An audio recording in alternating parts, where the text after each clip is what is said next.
کیا آپ جانتے ہیں کہ ارطغرل غازی نے ہی دنیا کی سب سے طاقتور سلطنت کی بنیاد رکھی تھی؟ اس نے اپنے 2000 ساتھیوں کی مدد سے ایک ایسی حکومت قائم کی جو 700 سالوں تک پوری دنیا پر راج کرتی رہی۔ اس کی نسلوں میں پیدا ہونے والے سلطان محمد فاتح نے ہی دنیا کی سب سے بڑی توپ ایجاد کی تھی۔ ارطغرل کے ذریعے استھاپت کی گئی سلطنت عثمانیہ نے دنیا کو سب سے زیادہ ویگیانک اور ڈاکٹر دیے۔ راکٹ ٹیکنالوجی پر آدھارت دنیا کا پہلا جہاز سلطنت عثمانیہ میں ہی بنایا گیا تھا۔ ارطغرل نے ڈاکٹروں اور عالموں کی ایک بڑی جماعت تیار کی تھی جو مفت میں لوگوں کی مدد کرتی تھی۔ ان کا پورا خرچ ارطغرل خود اٹھاتا تھا۔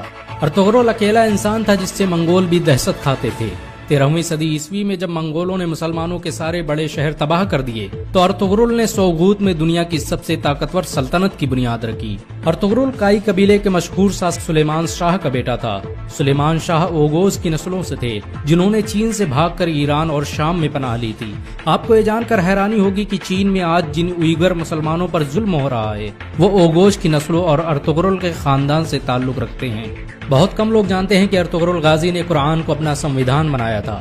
اس کی حکومت میں سود اور بیاج کے استعمال پر سخت مناہی تھی، یہاں تک کہ یہودی اور عیسائی بھی اسلامی قانون کے مطابق تجارت کرتے تھے۔ ارطغرل جب اناطولیہ میں داخل ہوا تو صلیبیوں نے مسلمانوں کے خلاف جنگ چھیڑ رکھی تھی۔ دوسری طرف منگول بغداد کے 10 لاکھ مسلمانوں کا قتل کر چکے تھے، لیکن ارطغرل کے آنے کے بعد اچانک اناطولیہ سمیت وشو کا نقشہ ہی بدل گیا۔